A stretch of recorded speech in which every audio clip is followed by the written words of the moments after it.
Good afternoon, ladies and gentlemen. Welcome to Glendale Housing Authority meeting of March 3rd, 2009. May we have a roll call for the authority, please? Authority members: Draymond. Here. Mincy. Here. Najarian. Here. Parazian. Here. Quintero. Here. Weaver. Here. Chairman Yusefian. Here. May we have your report, please? The agenda for the March 3rd, 2009 regular scheduled meeting of the Glendale Housing Authority was posted on Thursday, February 26, 2009 on the bulletin board outside City Hall. Thank you. What's next, please? Next is approval of minutes. So moved. Second. I will abstain from the minutes since I was not here. Any corrections? Hearing none, the minutes will stay approved. Next, please. Next is oral communication. Discussion is limited time, is not part of this agenda. Each speaker is allowed 5 minutes. Members of the Housing Authority may question or respond to a speaker, but there will be no debate or decision, and the matter may be referred to staff through the Executive Director for investigation and report. I have one card. Herbert Milano.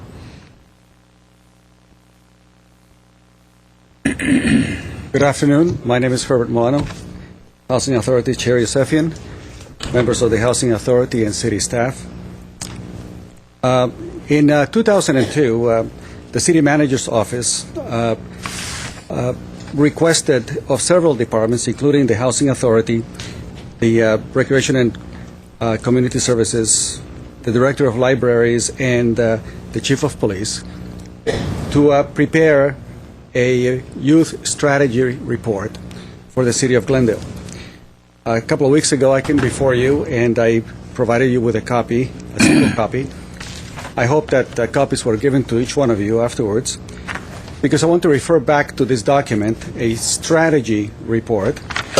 And since today seems to be a day for studying strategies, I figured, what happened? Well, there were several goals and studies made with regard to the status of youth in Glendale. And here are some of the findings.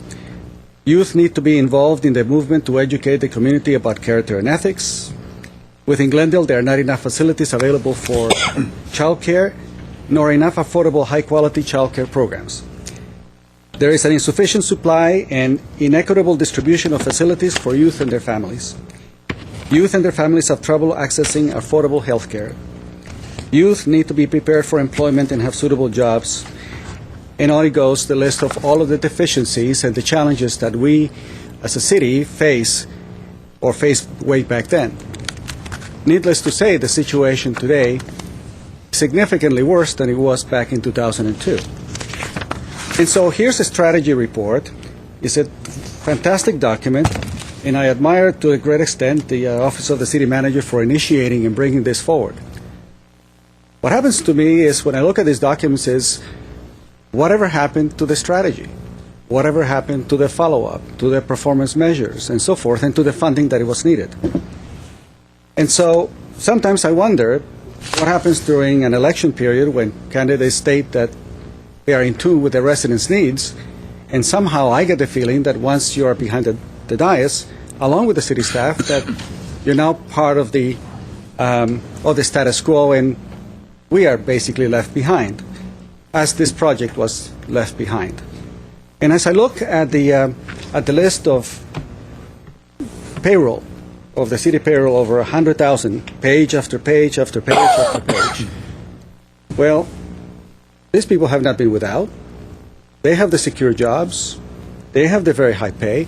And it used to be decades ago that we looked at government work as being a little bit less than the market, that in private industry, because there would be a significant, and steady pension afterwards. In other words, the benefits were later. But this has changed significantly. I look at some of these positions, and I have the whole payroll for the city here. And from my experience, some of these people are paying twice what the going rate is outside in private industry. And so I look at these two documents. This would have cost the city about $1.7 million starting in 2002. These increases amount to roughly $10 million a year.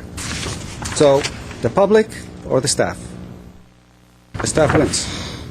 So what is the transformation that occurs when you run for office, and once you're behind the dais, then the public needs are not really attuned or followed up?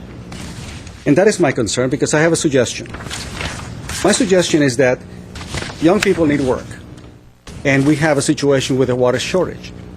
So I'm recommending that we allocate maybe what is generally one high staff position of $200,000, use the $200,000 and hire 20 kids to go out and monitor and help us set sprinkler systems, because after all, landscaping is the biggest use of water, so that we can start hiring young people on a full-time basis to see if we have some results with regard to the reduction of water use for landscaping. And we could extend that even more. So the objective then is to be able to provide jobs for youth, who in turn will help their families that are in need. And I can tell you that as a landlord, the situation is getting worse every month. And so that is my suggestion. The source of the funds, say right here. Layers of additional layers of management that has taken place, hundreds upon hundreds of more positions since this report was written. So there's the suggestion, a way to help the community and improve the status of youth, and perhaps bringing this back a little bit more towards reality. Thank you very much. Thank you. That was my last card. Oral communications closed. What's next, please? Next is authority member staff comments. Mr. Mintz. I want to say that we had a wonderful time last Thursday with the grand opening and ribbon cutting of the Metro Loma project, our low-income project. This is, I don't know if you can see this on television, but it's a beautiful, shows the building. In fact, I was riding in on Metrolink this morning, and you could see it right from the train there. It looked so nice. But we had a very good attendance, met a lot of the families. It's just amazing how grateful they are. I was in one fourth floor apartment with this one lady who was showing me around, and it was just really nice.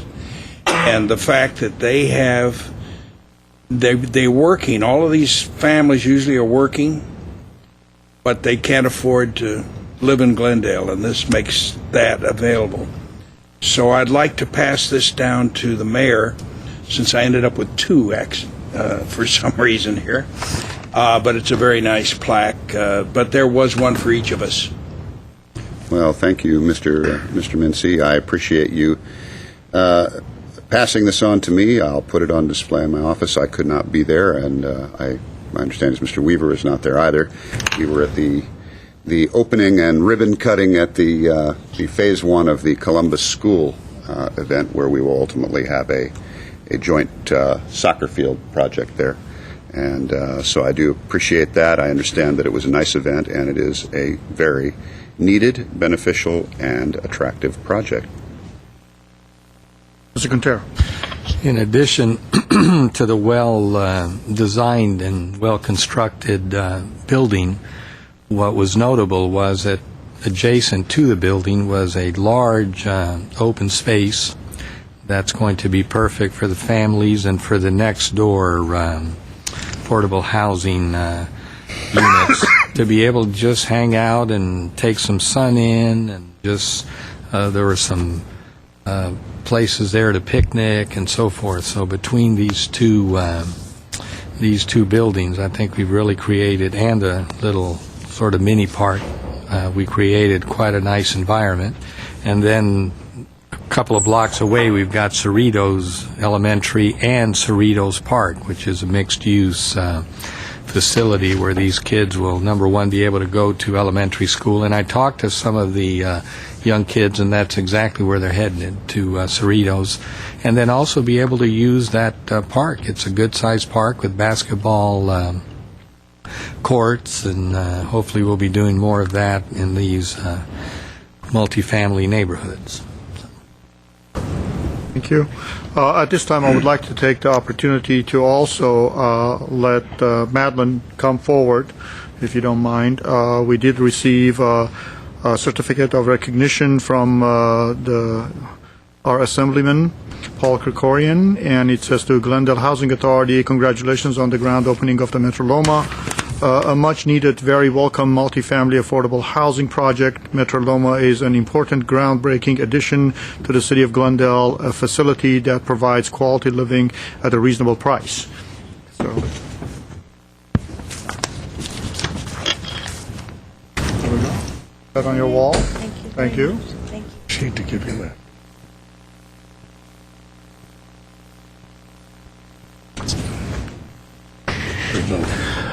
And to the speaker, I like to let him know that the issue that you brought up, that document that you brought up, I don't want to burst his bubble, but it wasn't really initiated by the management. It was initiated by the sitting council at the time. When we came in, we wanted to know how is this going and what is it we're doing. There was a lot of talk about we're not doing anything for the youth. And in the past, all these youth programs were all over different places in different accounts. So we really wanted to know what the status was. While we have not achieved all of our goals, I must say we did take some steps in that direction. When we came in, we had soccer fields that were basically into bare ground. We could not even play on them most of the time because they had dilapidated. So we put the artificial turf on that, which was several $1 million. And some of the projects that you are seeing got started in those times, and Cerritos was one of them, was a joint project that we bought. If some of you remember, that used to be a used car lot on that corner, and then we purchased that, and we worked with the school to put a park there. Also, what Columbus is the other one that we have been working. So there are some plans that we are enacting. We are not doing all of them as fast as quickly as we could have done, but nevertheless, we are trying to provide some of those facilities for the youth. I wish I had all the money in the world, then I could have done everything, but I just want you to know, don't give up hope, and it'll get there. It's taking a little bit slower than I anticipated, but it'll get there. Thank you, Mr. Any other?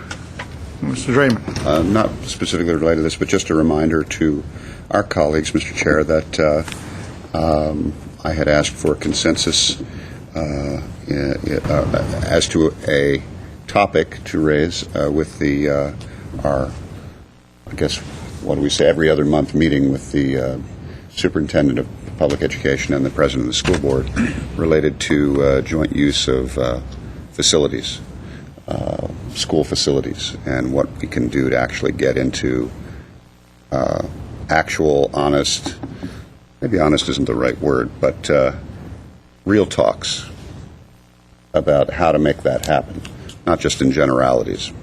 What is necessary and what is missing, what can we both do. That meeting is coming up in the upcoming week, and I just wanted to let you know. And Mr. Chair, I'll be reporting back perhaps at a council meeting. It bears on our housing, obviously, because as Mr. Milano likes to point out, but we all certainly know, the south part of the city is lacking in park areas, and our schools are there with playgrounds locked up. So, Unfortunately. yeah. So hopefully we can come to some ideas that the city council and the housing authority can work through to perhaps make that a reality. Who knows, Mr. Milano? Maybe we're going to have a whole bunch of park facilities that the taxpayers already own open to our kids. You never know. Let's see what happens. Look forward to that meeting and the report from you. Any other comments? Hearing none, is there a motion to adjourn? So moved. Second? Second. We're adjourned.